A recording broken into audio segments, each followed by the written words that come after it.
დიდი მადლობა თქვენთან ერთად უსმენდით სიმონჯანაშიას და ვფიქრობდი, რომ კარგია, რომ ყველა ეპოქას სიმონჯანაში აყავს და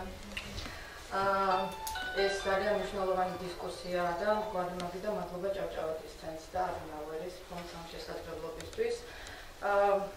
მე ვისაუბრებ პრინციპში იმაზე, რაზეც ჩვენ ძალიან ბევრი გვიფიქრია ყველას, იმიტომ რომ ჩვენ ვცხოვრობთ ისეთ ველში, რომელიც სავსე არის ჰიბრიდული ომის კომპონენტებით და საინფორმაციო ვირუსებით. უბრალოდ შეგვიძლია ვთქვათ ის, რომ ზოგ ჯგუფებს აქვს გარკვეული იმუნიტეტი, რომ აი რაღაც ვირუსების უბრალოდ ატარებენ და მათ ზიანს ნაკლებად აყენებს ან არ აყენებს. და არის ძალიან მოწყვლადი სამიზნე ჯგუფები, რომელზეც ძალიან ტარგეტირებულად მუშაობს ჰიბრიდული ომის წარმმართველები და ამ შემთხვევაში კრემლზე გვაქვს რა თქმა უნდა საუბარი.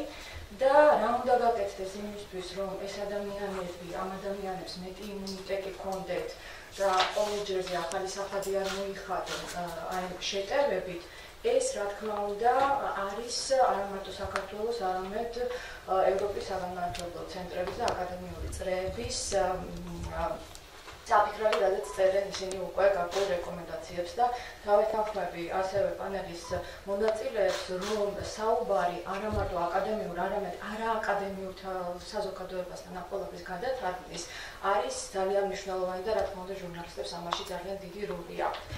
თვითონ ჰიბრიდული ომის კონოტაცია და ამ ტერმინის ტრანსფორმაცია მაინც მოხდა სოციალური ქსელების და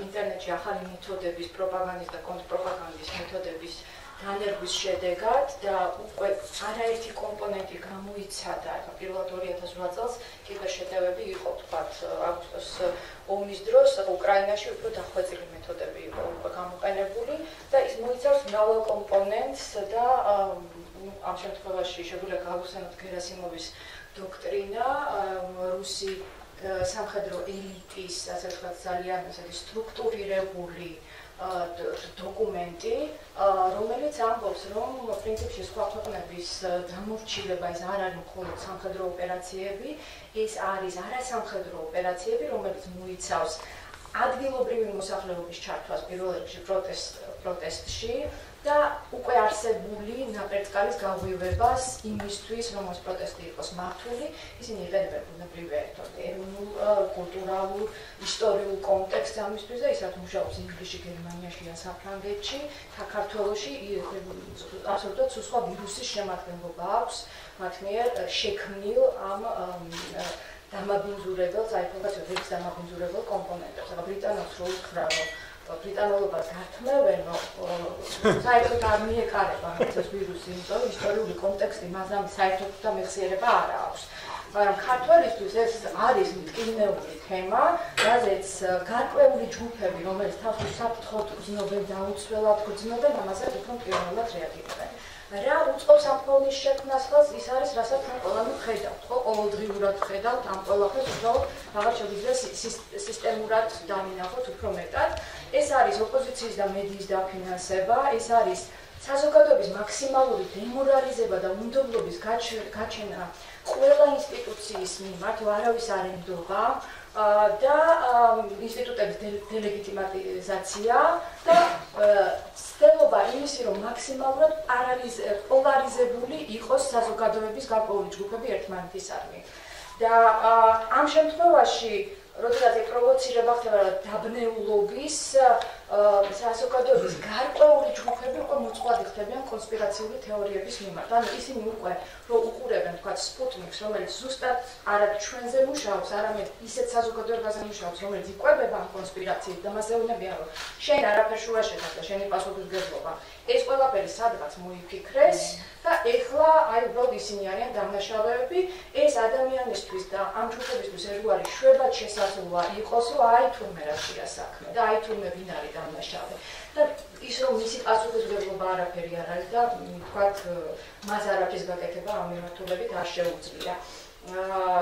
რეალურად ამ პროცესში ასევე ძალიან აქტიურად ფიგურირებს საზღვრების მართვის გართულება, მუდმივად შეხსენება ესეთი მოწყვლადი ჯგუფებისადმი, რომ მათი პიროვნული საზღვრებით ფსიქოლოგიურად და მათი ფიზიკური საზღვრებით არის დამცველი და აი ეს მცოცავი ოკუპაცია თვითონ ძალიან სტრუქტურირებულად შექმნილია იმისთვის, რომ ან მოდის უცხად, ხო? მუდმივად ახსენებს საზოგადოებას, რომ მე ვარ გვევ შენ საზღვარზე, შენ ხარ დაუცველი.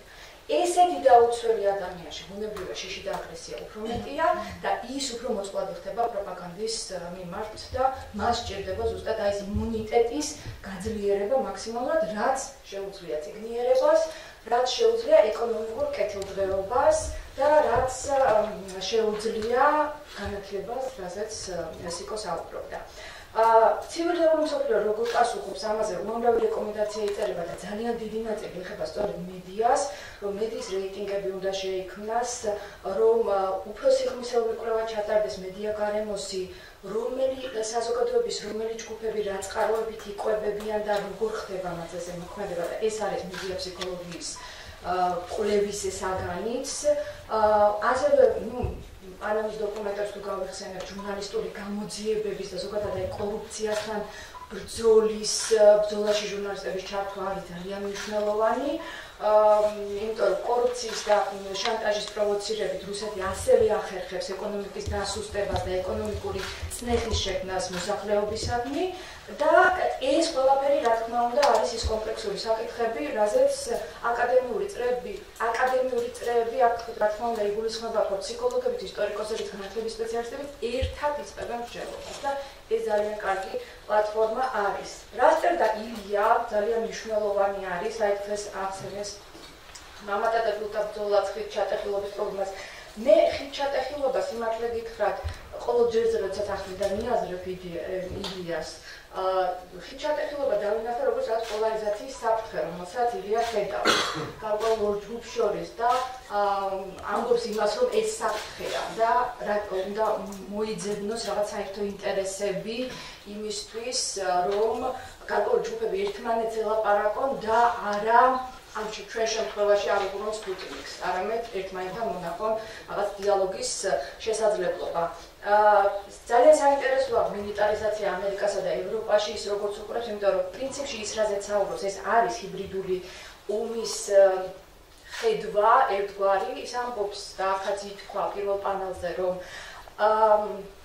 ჯარისკაცების რაოდენობით ბატონი ილია ამბობდა, ჯარისკაცების რაოდენობით არ განისაზღვრება, რამდენად ძლიერი არის სახელმწიფო.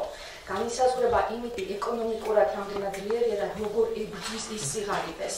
რომ შეიძლება ქვეყანას ყავდეს ბევრი ჯარისკაცი, მაგრამ იქ თუ ღარიბი ადამიანი ყოველთვის მოწყვლადი იქნება, ეკონომიკა თუ ძლიერი არ იქნება, მისი დამორჩილება ყოველთვის უფრო იოლი იქნება და ამიტომ ის თავის რეცეპტს, როდესაც წერს, ქართველი ერი როგორ უნდა გაძლიერდეს და ჩამოყალიბდეს, ამის ციტატას წავიკითხავ. აი სწორედ ამ სინთეზს გვთავაზობს, რომ ამ სამწუხარო მდგომარეობაში ამბობს ის ყოფნი, რითუ და შევეჭიდნეთ, რითუ და გავუმკლავდეთ სწავლითა და ცოდნით შეტოფი არაღებულს, ცოდნითა და სწავლით გაძლიერებულს, გაღვიერებულს და გათამამებულს. რასაკვირველია იმავე არაღით, რითაც ისინი იმარჯვებენ ჩვენზე, ესე იგი ცოდნითა და სწავლულებით სხვა ვერაფერი გვიხსნის სიღარიბისგან, თუ არა ის ხერხი, ის უნარი, ის ძალბონე, რომელსაც მარტო ცოდნა და სწავლა განათლება იძლევა. და კოლოს ილიას ესეთი ცნობილი მეტაფორა, რომელიც ძალიან მომწონს, როდესაც ცოდნას ადარებს სანთელს, ყველას გვახსოვს ეს და ის ამბობს, რომ აი ერთი მჟუტავი სანთელი მაინც თუ არის სადმე ანთებული, ის მტერს ყოველთვის ეუნება და ქურდს ეუნება, რომ იქ ვიძავთ ადამიანებს და ესეთი ეფექტი აქვს ცოდნას. და მე უსურვებ ჭავჭავაძის ფონდს, რომ ეს ერთი და მრავალი სანთლის ეფექტი, რომელიც არის გააძლიეროს, გაამრავლოს სინათლე და ცოდნა.